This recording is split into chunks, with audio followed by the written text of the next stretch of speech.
calling all educators with a passion for teaching and a health for faith. Get ready for a transformative journey with the Educators with Oil podcast, where host Ronette Branham is dedicated to helping teachers become better through biblical strategies. Hello and welcome to Educators with Oil podcast, and I am your hostess Ronette Branham, here to inspire, equip, and pour into educators, especially those of faith who are walking in their purpose. Whether you're in the classroom, leading a school, or supporting teachers, this is a place for wisdom, strategies, and a little anointing to keep us going. So let's get ready and dive into this conversation. I am excited about this conversation. I have spoken quite a few times with our guest today about special education and how that impacts our classrooms, how it impacts the inclusion classroom, or just our school in general. And I'm excited to bring to the stage Miss Mable L. Dunston. How are you today, Mable? Hi, how are you? It's a pleasure and an honor to be here today. It absolutely is. I'm great, and I hope your day went well. We still had work today, so Absolutely. I hope your day went well, because I know you said you were coming back from uh, snow days, and which is weird to me talking about the South, but that's Absolutely. interesting. Yeah. I'm in Wake Forest, North Carolina. So we just had this amazing burst of winter weather that came in, and so last week we were out 3 days, Wednesday, Thursday, and Friday. They weren't virtual days; they were actually the kids just had a free 3 days, and so this week it's been kind of hectic getting them back in the swing of things. But I'm grateful that we made it through the storm. Yeah, with those days off, because it's so funny because I'm in New Jersey, I'm in the North, and we had a couple delayed openings, but we didn't have any snow days. Like, I don't know if we had any this year. I don't think we did so far. But other people in other states, I understand you're not equipped for the snow, so that's why are delayed. But that's just so funny that it's flipped now. Absolutely. Absolutely flipped. So we want to talk about special education and really, advocating for our students. And I know you have some tips that'll work whether you're a special education teacher or not, because every class is full of personalities and different learning styles. So I'm gonna let you you can start the conversation, because I could come in with some questions, but I Absolutely. want you to be able to guide it as you see fit. With Absolutely.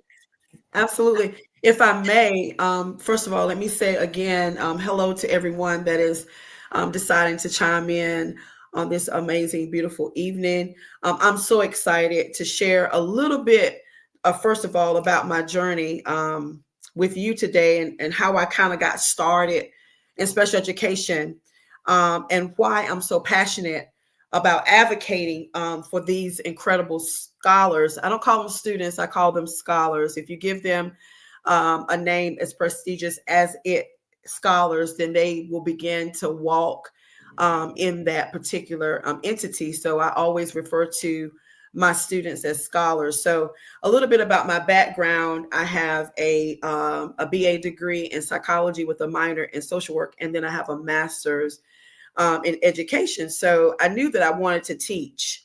I knew that I wanted to work with young people. God gave me a passion, and He gave me a purpose to work with young people. I love to see them succeed. And so I kind of went a little off the beaten path with my degrees that I have, and I thought that I was going to be able to teach. But I was in for a rude awakening when I tried to go into the teaching field and realized that I didn't have a directive in the field. And so I actually started out as a teacher's assistant, a TA. And the principal that worked at the school, she basically saw something in me. So she offered me um, the opportunity to actually go into a class as a assistant with one of the general ed teachers and just kind of work with her, help her with students that we knew had an IEP, which is an individualized education plan. And then I went lateral entry, finished up the lateral entry program, and then, of course, take those tests that you have to take in order to qualify to be certified as a special education teacher, which I did do that. So I was just happened to be in my pathway is not just straight and just directly to the point. I had to go around some different curves and different avenues in order to get to where I am. But what basically got me into the special education sector is when you are working with young people and you know that they are struggling and you know that they are having there's some gaps and there's some discrepancies in what they know. We went through COVID. We've had gaps, and these babies are taking tests and they are being placed in classrooms based on this data that is received. And there are gaps, and to see those young people struggle, it kind of put like a prick in my heart to work with them. And so as I was working with them, and when you see that light bulb go off in a child that's been told that they can't learn or that they have a disparity or a disability that they specify, the doctors and where they've placed them at, that they're not capable of reaching a certain level. But when you work with them and you see their mind open up and you see them begin to get it, you actually see the light bulb go off, and it's kind of exciting, and you get pulled into their world. And that is what pricked me. That is what gave me that drive that I wanted to learn more about young people that have been given disparities or disabilities, and there was something called an IEP that they get to actually get into the regular general ed classes, inclusion, and be able to be given some things that can help them to be successful within the classroom. Yeah, and when you say that, when you see those light bulbs going off with those students, I get it because I'm feeling it. I really do. Excuse me. When I see students who are struggling, they don't have an IEP, but they have challenges. And so if you get in there and you work with them, and then you see um, that them opening up to the idea, oh, I can learn this, I have this. Absolutely. So I get it. So I can't imagine having a classroom where going in there are several challenges in different aspects, different learning styles, and to be able to make breakthroughs, that's exciting. So I'm glad that you were able to find that niche, because not Absolutely. everybody wants to go into special education, and we need special education teachers. We need special education teachers in a classroom, in a general ed classroom. I really need a special education teacher having an inclusion classroom, especially Absolutely. with what I teach. So I like that, and I like the way you had to go around it. Here, I don't know if it's called that everywhere. When you said the lateral move, we Lateral call entry. it alternative route here, Yeah. Yeah. where you didn't, like, I had a business degree. I Okay. didn't have so I went and took my tests, to be a business teacher.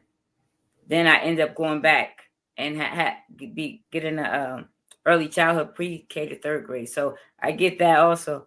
So I know, and if anybody has any questions um, about special education, whether you're a parent, whether you are a teacher, administrator, because we have people who are on the outside looking in, and or they are a parent and we send our children to school, and we don't really know. We know they have an IEP. We don't know how that works. Really, we think as soon as we get an IEP, everything is great. Yep. But then we still have to work that thing. That's So right. if anybody has any questions, you can submit your comments in the comment section, and I'm ready. We have different kind of plans for students. How do we get this IEP? And then what does that mean in our classroom for teachers? Because, like I said, this is for teachers. How does an IEP impact us? Um, what does it mean for our classroom as a whole if you're an inclusion teacher or in a special education class, self-contained class? What does that mean to us?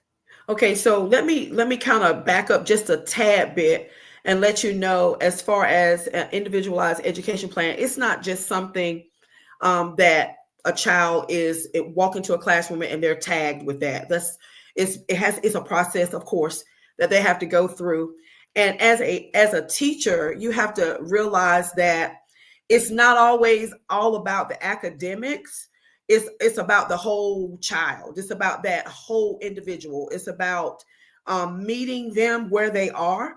And so, as a teacher, let's just walk through the process. If you're in a classroom and you happen to notice something different about little Johnny, not that he's just not involved in the class, he's not engaged, but there's something specific that you've noticed that he's having a hard time grasping something, and you've used all strategies that as a general education teacher to get him to be able to grasp a specific entity or strategy.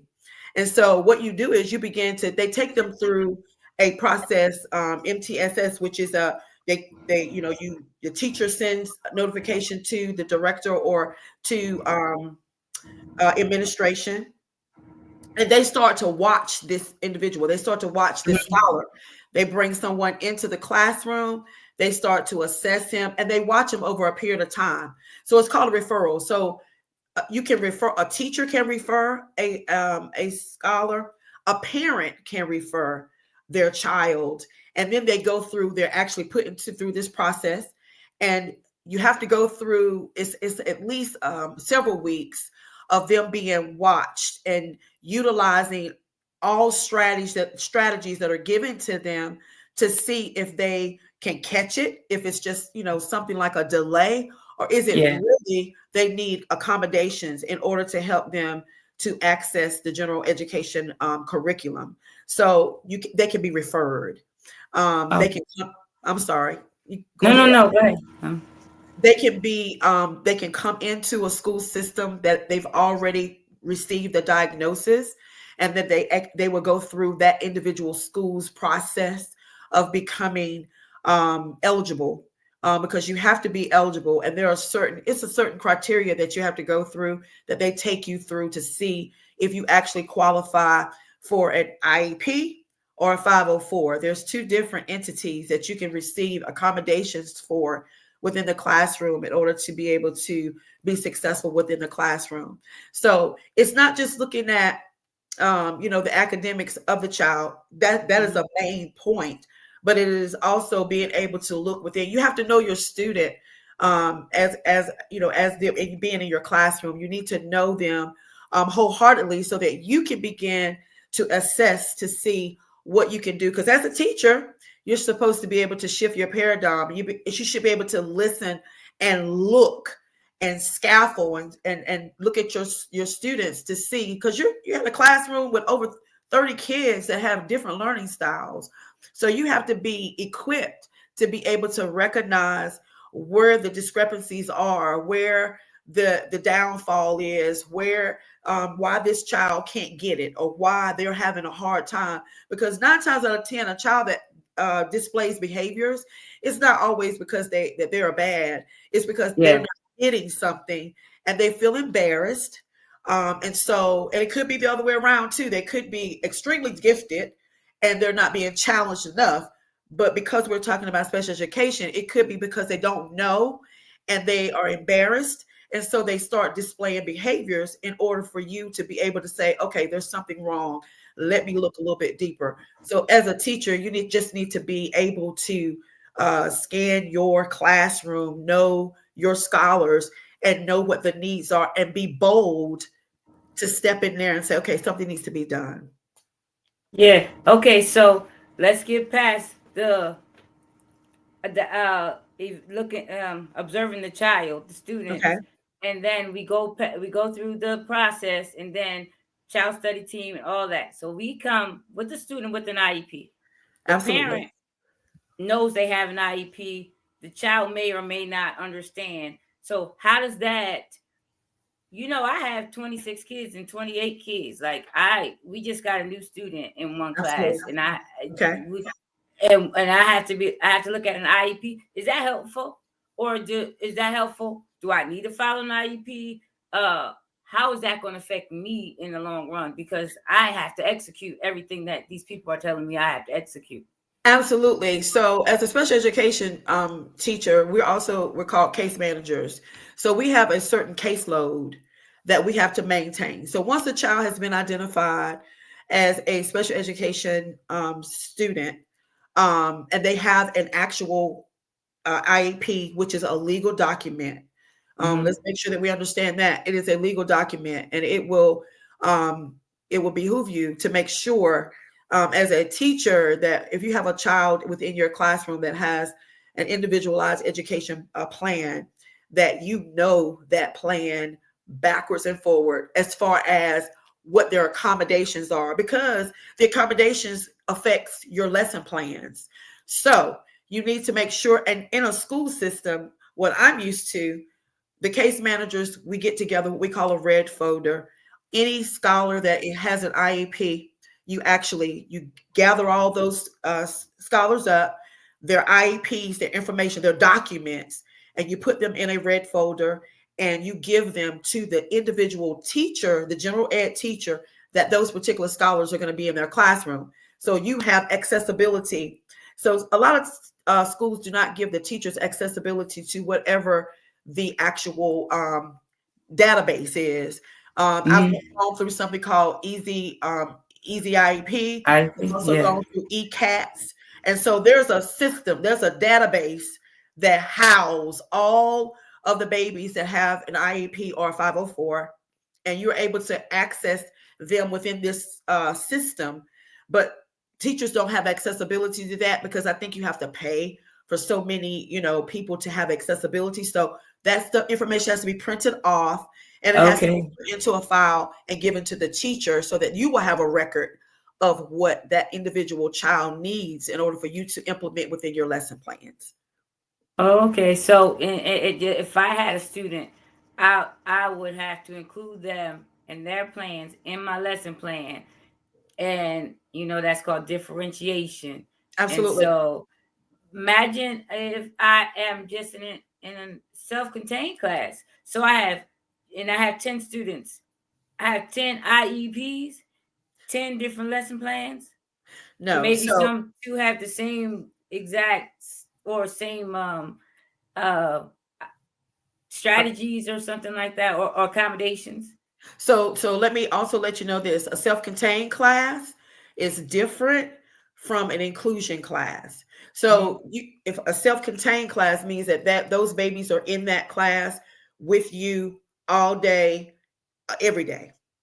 They don't go into a general education class. A self-contained class is that they are in that particular classroom. They have a curriculum that you follow, which is basically, if it's self-contained, that means that they're not highly functioning individuals. They may be not able to. They're not mobile. They could be. Oh, They have feeding tubes. I mean, so self-contained oh, is that's something different. is Oh, that's I'm totally different. thinking that is like And they a do still special have education IEPs. class, like a I don't know what we call them in our school, but that's something different than oh, Yeah, okay. I self-contained. have a misunderstanding. Yes, ma'am. So, and it's fine. It's okay. They all have an individualized education plan, but it's based on levels of how deep, or how, if are they highly functioning, which means if they're highly functioning, that means that they're able to go to a general education class with accommodations. So Mm-hmm. that's when I say accommodations, things like a child may need to have fill-in notes. Whereas if you're a teacher and you're giving notes, everybody else can write those notes down themselves.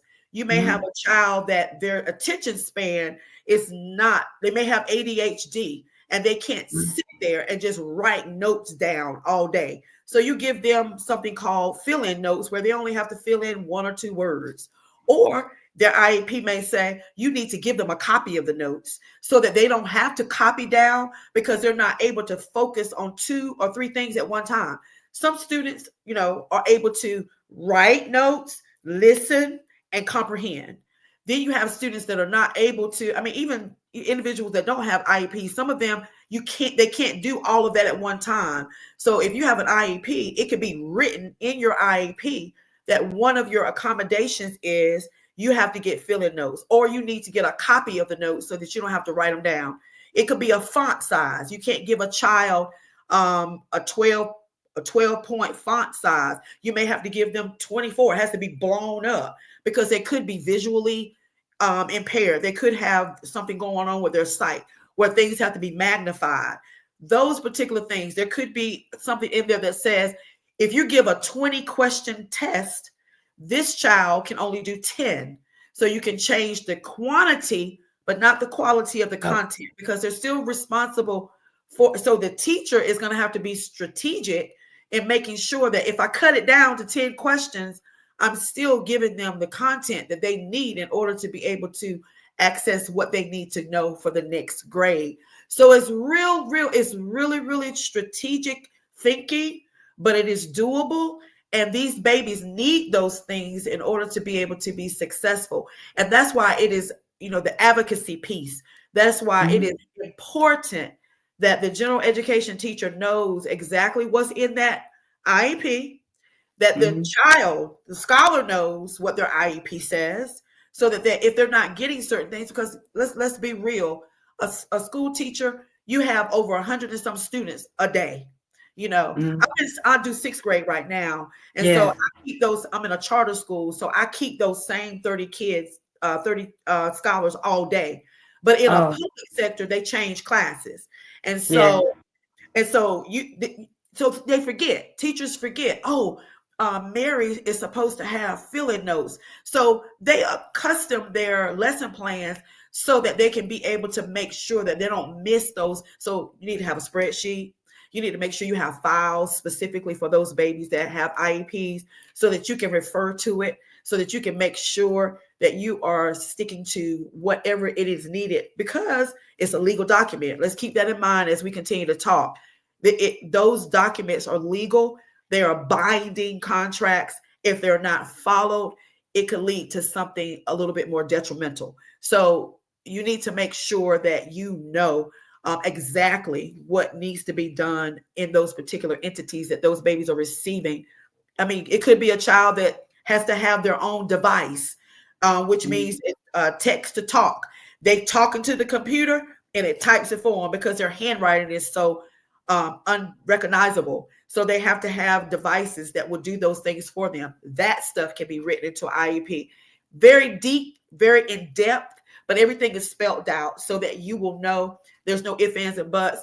It's just a situation where teachers sometimes get very overwhelmed and sometimes they may forget, but it will behoove you to make sure that you have a system that's set up so that you can be able to, and that's where the special education teacher comes in at also.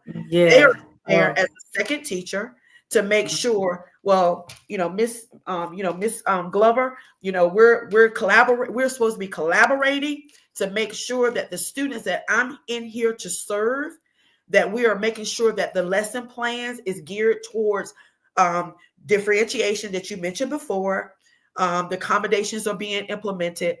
And then you have to do all of this without putting those students on blast, which means you cannot go in there as a special education teacher or a general ed teacher and kind of put them in groups by themselves. They're supposed to be included in the classroom, that no one is supposed to know that they have accommodations, that there is a teacher in there just for them. That teacher is supposed to be discreet when they're helping the individual, but they also need to make sure that everything that's in those IEPs are being done. You said a mouthful. My wheels are turning. For one thing, I appreciate all of that because Yes, I'm like, ma'am. that's too much in my head. Like you're doing too much. That's too much. But again, that sounds like my classroom. Without the excuse me, without the IEP, I have various levels. I have students. I can dictate a sentence. I have some who cannot write it. They don't have no the first. I have some who are write it in 1 minute. They're like, I'm done. And then I have some who are on the first word. Like that is who. Like I already know. Or our math is we have our math where it has higher learning questions and the general questions that everybody can answer. Then it has higher thinking, higher just different levels. And so I'm sitting at a table helping students, and then another student will come up and say, do we have to do these higher thinking questions, right? And I said, yes. Then another student will come and say, do I have to do this? What does it say? No, you don't have to worry about that. They don't even know. And a student might say, well, why didn't she? Don't worry about it. That like this is what it is. They can't do it. And so it's structured in that way that I love our math program because it's structured that way, where not everybody has to answer every question. You can pick and choose, but you have these students who are a little bit advanced or on grade level who can answer all these, every question. The thinking questions, the higher order questions, and then you have some who can't read it at all. So what are we doing here? It sounds like you, I'm sorry. Go ahead. It sounds like you just have it sounds like you have a classroom. You said that they don't have IEPs, but you just have just a typical class of different learning styles and different levels of learning. It's just some of the babies have gaps that it's what you have to be strategic in teaching in order for them all to grasp it. And that is just basically hard to do in itself. And then you add on top of that, you have children that are in your classroom that do need those special accommodations. So it's just a matter of, and you said a mouthful at the beginning. You said that sounds like a whole lot. It just sounds like a lot. And that's the way some of our general education teachers feel. And that's why I'm so grateful that I've had the opportunity to be on both sides. I have been in the sector where I was an ICR teacher, which is an in-class resource teacher, where I went into classrooms. I was a case manager. I had a caseload. And then now I'm on the entity of, I'm a general education teacher, and I have students within my classroom that have an IEP. And so I've seen both spectrums, both ends of the spectrum. But because I am a special education teacher at heart and in my mind, I gear my lesson plans towards, if I had a classroom full of students that have IEPs. Now, not to say that I dummy down stuff. That's not what I'm saying. I'm saying I use visuals. I use hands-on activities for the person that needs that hands-on, the person that needs to see the visuals. I use visuals. I use those things. I implement those within my lesson plans. Like right now, we're doing common lit stuff. Common lit stuff can be very, very tedious, and we're talking about non-fiction things, and we're in literary informational text. And so I have a young person that I teach that has issues with reading. They don't like reading. So what I do, I get in front of the class and we do popcorn reading. So if he doesn't want to read, then we give him the autonomy to to choose somebody to read. But then he has to make sure that I have to give him the actual common lit in front of him that he can see and he can follow along. I don't force them to do anything that they are, because eventually I'm going to get them to the place where they are confident enough that they will be able to, do those things. But you try to implement what you need to implement that gears towards all of your learners. Because I know me myself, I have different learning strategy, different learning skills. I have to have some visuals.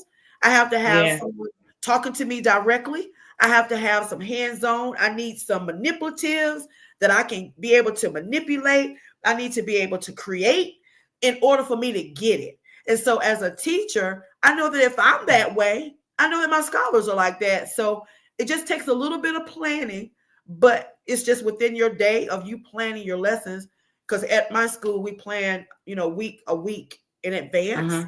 And so we're able to implement those things. And then we have a slot for our lessons that says differentiation, special education. So there's a slot that every teacher has to implement a way that they can reteach, that they can differentiate within the whole class, so that they can be able to make sure that they are reaching those scholars that need that extra oomph to be able to push them to the point that they understand and that they're getting it. Absolutely. And I found a lot, if it's taught to the teacher up front, it makes it Absolutely. easier. But I found I had to learn how to give account for every learning style. I always go back to math because that's the easiest one, Mm-hmm. because we do our math. It does have the visual, the video. It has the hands on. It has the manipulatives. So the students are grasping. Some don't need manipulatives and some do. Some don't Absolutely. need to draw and some do. Some can just listen to it and say, okay, and they come back to me with their answers. And I said, well, not quite.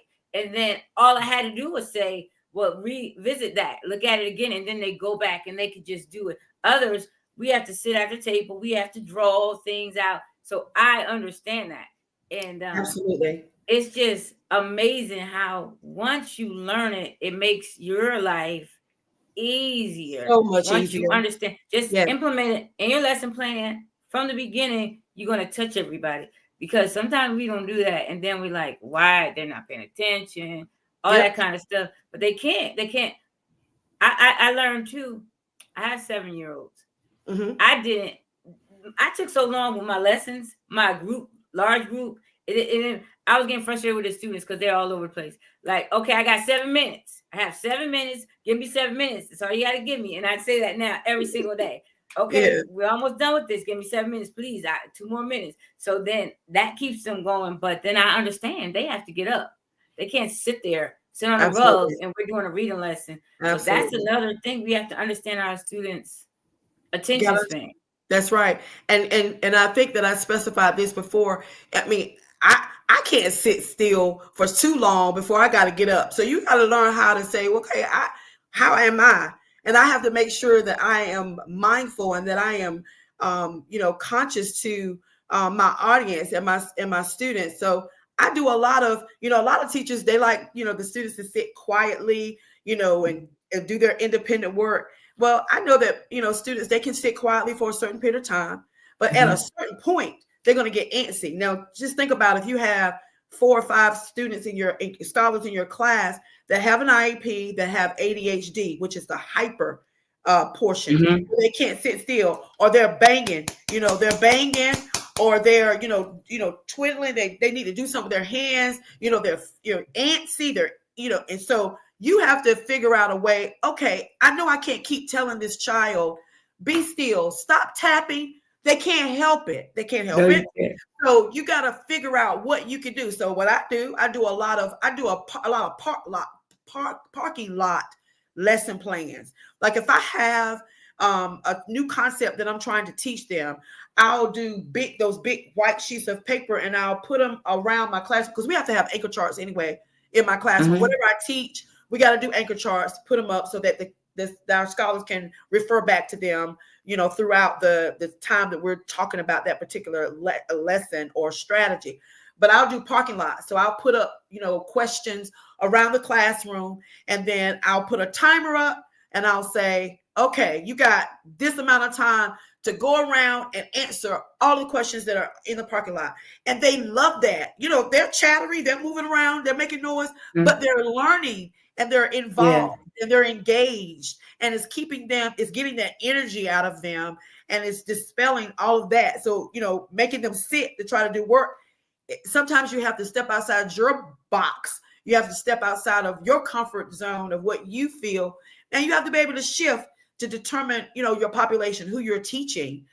So you just have to implement situations where, okay, me myself, I know that I wouldn't be able to sit quiet for a whole hour and not be able to, talk.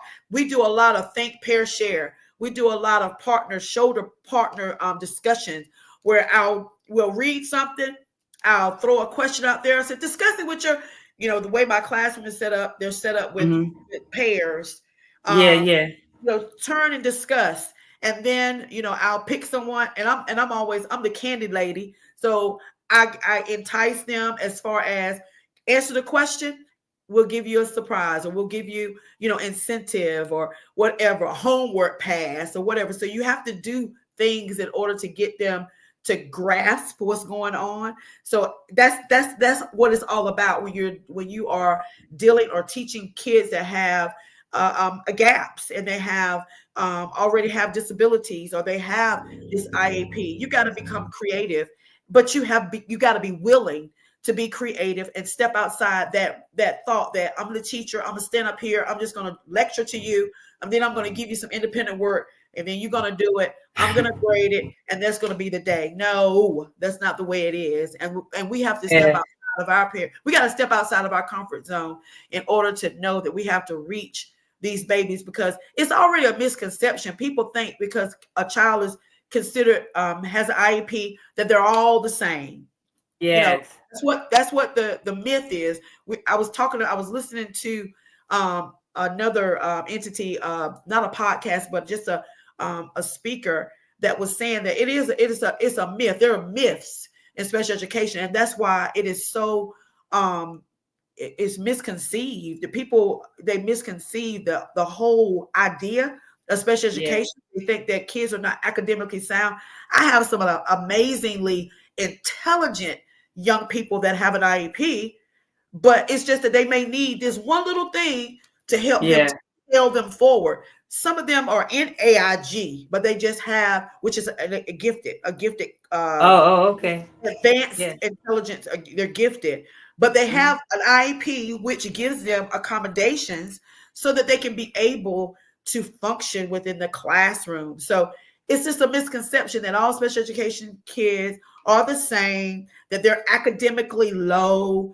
That's not the case. And so we have to step away from those myths and figure out what it is, and start advocating, or allowing our babies to advocate for themselves, allow our teachers to learn strategies, and give our parents, the withal to be able to call the school, inquire, make sure that whatever's being, because you come into the meetings, you have a meeting, you have IEP meetings, and you're there, and you know your child, and you as a teacher, you know the student because they're in your class. So you need to be able to say, that won't work right there because he does this or she does this in my class. Let's put our heads together and let's figure out what would work for this baby to advance and for them to be able to be successful and move on ahead. So it's important to know what's in those individualized education plans and the 50C plans. And it's important to implement those things. And it's important to, because they have goals that they have to meet. Be careful that you're making sure that they are working on those goals that are set by those case managers within those IEPs, so that you can check them off. Oh, they know this. They know their multiplication tables, ones through their 12s. I can check that off, and then I can move to a more hierarchy plan or goal, so that I can close these gaps that these babies have. So can you just say we're working diligently, we are working on that IEP, right? Using Absolutely. it, working with the student using the IEP, and it's not working, or it doesn't really fit the student, like maybe they didn't understand the student as well as they thought they did. When I say they, the child study team or whoever. And you feel you have these strategies that work a little bit better. So can you adjust the IEP, or did you have to wait another year before we work on more? You don't have to wait another year. No, ma'am. The teacher as well as the parent can request a meeting at any time with that case manager over that particular scholar. So and a case manager, a special education teacher, they have a caseload. It's normally between maybe 15 to 25 scholars that they may have that they actually follow throughout the day. The teacher feels like, okay, what y'all have in this plan, it's not really working. But I do have some things that I feel like I've tried in my class and it's working. So the team comes back together. It's called an individualized, it's an IEP team. It consists of one of the teachers, one of the core teachers, the case manager, an administrator or somebody that is called the LEA. They are the specialists in special education, the LEA, and then the parent and the child. And I always encourage, if they're like even fifth graders, I encourage them to want to be a part of their meeting because it's their meeting. It's their plan. It's what they're going to have to do. And so they need to be a part of that planning process. And so you come back together. If you have an idea, y'all come back together. You call a meeting where everybody can be there. You come back into the meeting and you kind of reassess what is on the IEP. And you say, oh, this is something that I feel will work. You talk about it as a team, and then you implement those new things. And so, no, you don't have to. Now, IEP is good. You have to do an annual review every year. You have to redo it every year. But if there's something that is not working and you want to do something different, you just call a meeting, or you request a meeting, whether it be for a parent or the teacher requests a meeting. Everybody comes back together, come back to the drawing board, listen to, what you feel like needs to be done, and then that is put into place. And then things change. The IEP is brought up to date. Everybody gets copies. Everybody signs off on it. It's a legal document. Everybody signs off on it. And then that IEP is put into place. And that can be done as much as the meeting can be called, but it always has to be a meeting. You can't just change without everybody coming together. Yes, ma'am. Yeah, you can't be like a general ed teacher in the classroom with no IEPs. You're like, no, I'm not going to do that because this is not working. That's right. Yeah, okay. You have the autonomy, but not with an IEP. Yeah, because I'm like, well, I don't think I'm going to do that. Like that doesn't work. Who told us we had to do it? But I don't have IEPs, so I can make it work because a teacher, I know a teacher has to be able to execute that IEP no matter what somebody said this child needs. A teacher has to be able to execute it, because if I can't do it, what's the sense? Like, what, we're gonna find another teacher? No, we got to make this accommodation doable. And so, that's a lot. That's a lot. I'm thinking about the teachers with this. This is a lot. And you know what, though? When you said if you want to try something, as long as you are still, and you can try, you can trial and error. You can try things. You won't know if it will work unless you try it. As long as you're still implementing what's in the IEP and you're trying other strategies, always say as an individual, as a teacher, document what you're doing, document what works, what doesn't work, so that when you do come to those meetings, you have data. All that stuff is considered data. It's considered usable data that can help make sure that plan is customized to that child. As I stated earlier, the myth is all special education kids are the same. No, they're not.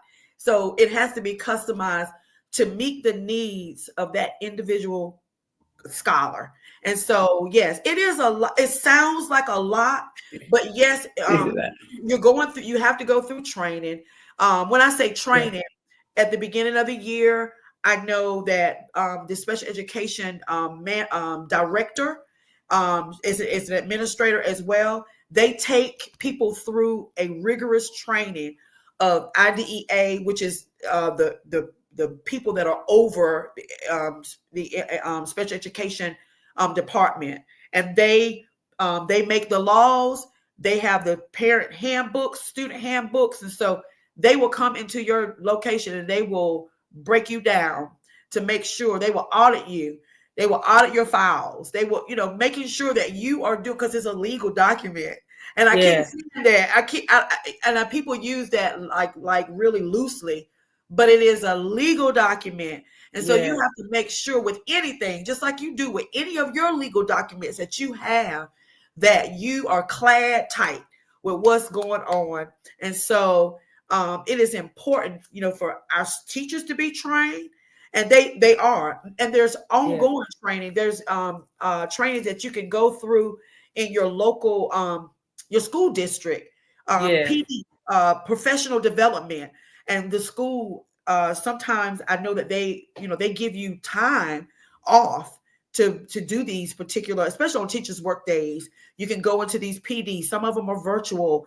But the school itself takes you through a training so that you will know how to handle IEP. So they take you through a training to let you know what it is, especially if you're going to get kids that have IEPs in your classroom. You got to know what to do. So they got to train. Yes.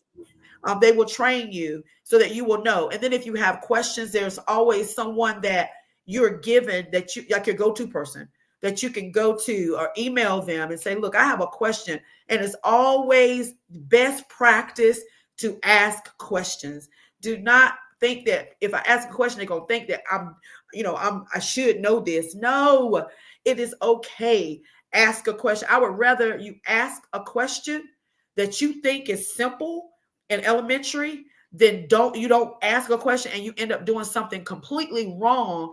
And that child goes home and tells the parent, and that parent knows everything in and out about what their child is supposed to be receiving because they've been in this system for a long since the child was in elementary school, and now they're in seventh grade, and you're not doing something, and then the first thing they do is they call, they file a complaint. You don't want any of that to happen. So ask, and document, so that you will always have your ducks in a row and that you're always covered so that you have your information and you can always say, well, this is what I've done. This is the outcomes that I have. These are the strategies that I've used, and these are the grades that they're receiving. You have your stuff in a row. You have everything that you need, just like what you do with your regular students. Yeah. You just need to make sure that you are keeping record of everything that you do so that you are always covered and that child is always covered. Because, of course, we're there for the better good of our students. Of the students, So yes. we have to make sure that we're doing what we need to do in order to make sure that they're successful in the classroom. So Yeah. So I hear you saying we definitely have support if we have IEPs in our classroom. absolutely. I hear that. I don't Absolutely. have that in my classroom. I have had students who definitely need to go through the evaluation process. I have had that. So Okay. I understand.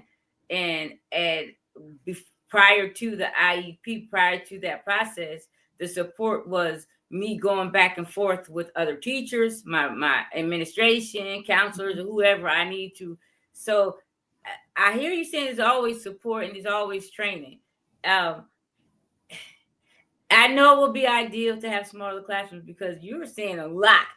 In my head now, in my head, you're saying a lot. That's a lot. I do it though. That's what's silly about it. Just because you say I have to do it, even though I'm doing it every day. I have, like I said, I have 26 my students. I have them for half a day, and then I swap them with another teacher. And then I have the other students, 26 and 28, and so that's 54 students that I have to keep a track of all different levels because I have English language learners. So it goes from never been to school before to on grade level and everything in between. So I have to do what you're saying. I have to absolutely do it. So I get it. But when you something to me, when somebody tell me I have to do something, I'm like, I don't do that. But it's sounds like when you say it like that, sounds like burnout to me. Like, no, that's a lie. But actually, I'm doing that. Like, I'm evaluating my students, see how they learn, best, breaking them into small groups or one-on-one, whatever it is I have to do. Sometimes I don't get to everyone every day, but I get to those students within the week a few times a week. And some students you have to meet with every day. So yeah, it sounds like a lot, but we're doing that thing. That's people say. I had somebody on the show. She was saying that she admired teachers because we are superheroes. And you sound like you're talking about some superheroes because this is that. I don't care what the White House says. We need the Department of Education. I mean, absolutely. This is some serious stuff. When we trying to raise these students to be productive citizens That's right. and showing them what they need and what works for them. Because when you all this works, I don't want to go on a tangent, but all this works for us to be raise these students to be productive citizens. Everything that you do for a child is to raise them so they could be. I almost went to a scripture, raise the child in the way that he should go. Yeah, I yeah, say it all the time yes, yes. because the way he should go is to be a productive citizen, That's one right. that is working effectively in the community, whether what kind of service they provide, it starts here. This That's is right. like, That's right. ooh, And you mentioned a word, you mentioned that word burnout. And it's very, very easy for special education teachers, for general ed teachers, for whatever you have chosen as your career of choice, you can easily become burnout. So for me in this particular entity, it's so important, first of all, that you do a lot of self-care, and you got to try to balance it. And I know it's hard because you got all these other things going on in your life, but it is so important that you do self-care so that you can keep your mind in a space where this is something that I chose to do, and I know it's a passion. We're not paid what we deserve, what we are worth, but we're doing it. My mom used to always tell me, choose something that you want to do, that if that was not a penny given to you, that you would still it's get up every spiritual. day and do it. And I think that I have found that. I found that knack. I would do it because I just love the interaction with young people and to see them get it, and then to know that they are going to be great lawyers and doctors, or if they decide that they want to have their own business, that I had something to do with it. It's nothing more fulfilling as if you have taught somebody and they've grown, and you walk into a store and somebody run over to you and they say, "Hey, Miss Jeffries, do you remember me?" And they're Yeah. married, have kids of their own, and they remember you, and they tell you that you were an integral part of them being successful in their lives that they're in. So it's so fulfilling. So me, myself, it is important that you balance it. It's something that you want to do and you have a passion to do it. So you have to condition your mind to realize, yeah, it's a lot, but this is what I chose to do. So I'm going to have to sit aside time that I'm going to have to say, Mabel, it's time for you to take care of yourself so that you can be all that you need to be for those scholars that you're going to encounter tomorrow. And that's every day, every day. We're dealing with individuals that have um different things going on. They have so much going on. So that's why in my motto is that I'm going to always find out the story behind the behavior. I'm one of those individuals and one of those educators that I don't take verbatim for what somebody else tells me about a Yeah. scholar, and even about a teacher. If they come to me, I say, you know what, I am so grateful that you care enough to be able to come to me and let me know this, but let me find them out for myself. Let me make a determination, because this is a clean slate when it comes with me. I don't want any preconceived, and especially a child that has an IEP or their Yeah. education, because people are quick to say, this child is this right here, boom, boom, boom, boom, boom. And they give you these preconceived thoughts. And the first thing you Yeah. do is that you come in and you've already sized them up and you're already ready to, be the person, oh, I'm going to fix this. No, you need to make sure that you get to know them and you build a trust, and you provide a safe space for all your scholars, regardless if they have an IEP or not. You provide Mhm. a safe space that has expectations, clear expectations that they have. You have guidelines that you have. You're not trying to be there to be their friend, or you're not trying to. You know what I'm saying? You are there to make sure that they are safe. And if you build that trust with them as well as their parent, you got it made, because you can get some things done when you've got that trust and you truly, genuinely love those babies that you're working with. And I do. And I know that you do as well. But you just Mhm. have to make sure that teaching special education can be emotionally draining, and it can be taxing. And just being a teacher can be emotionally draining. I know many days I have come home and I have just said, I don't want to talk to nobody. I don't want to, Yeah. I just want to sit down and I just want to do nothing.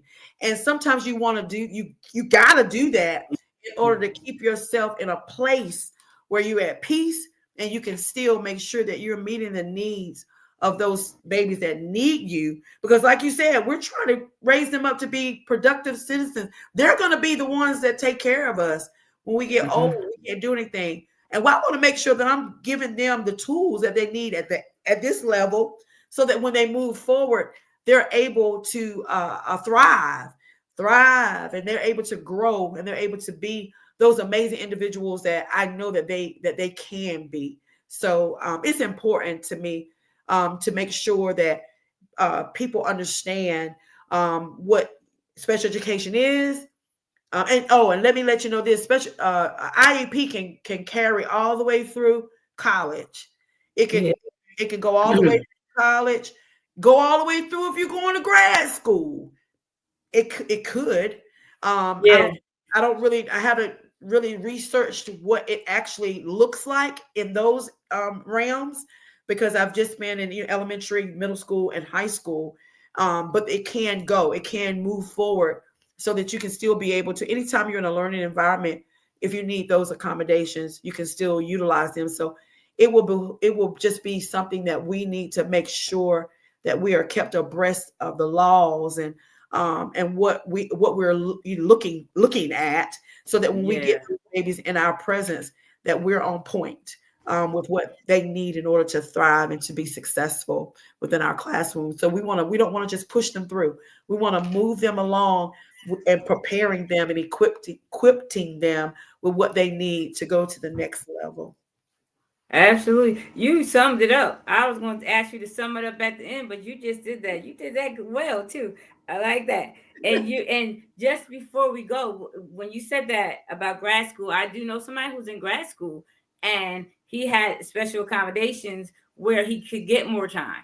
He didn't have to, if he had a certain amount of time to do work or to complete the course, he was allotted extra time. That was something he was able to get. Extra time, absolutely. Extended time. Yep. That was grad school.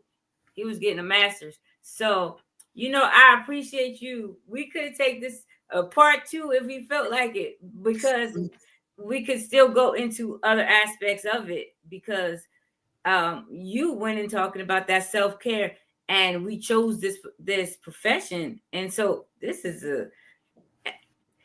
I think every time we talk about anything specific to a classroom, you go back to that self-care. It always goes back to that. We have to take care of ourselves. We have to remember why we're doing it. What makes this so great? Because not every day is peaches and cream. Not every day is that, bed of roses. You have to sometimes get in there and roll up your sleeves with these students, and may have to get on the floor with the students, whatever. But I appreciate you. I do. So remember to, listeners, like, share with another educator, and subscribe to the Educators with Oil podcast. And again, we want to thank our guest, Mable L. Dunston.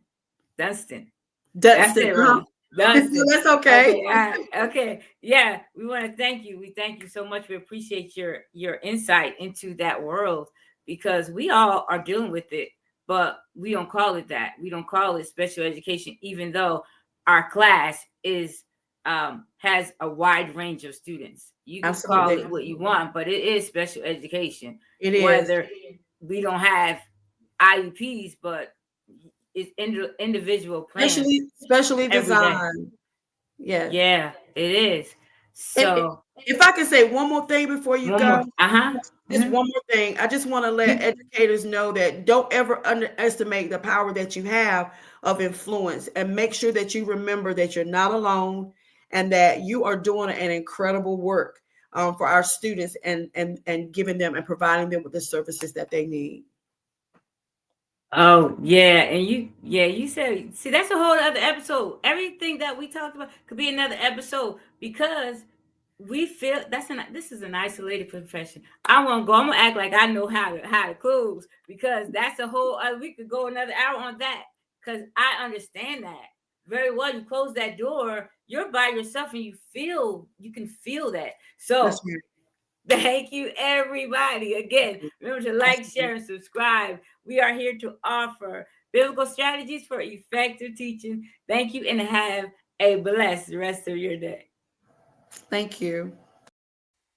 Subscribe to Educators with Oil podcast on your preferred platform and join Ronette on this mission to empower teachers through the wisdom of the Bible. Because when biblical strategies meet the classroom, extraordinary teaching happens. Educators, let's shine a light on our classrooms. See you on Educators with Oil podcast, where teaching and faith unite.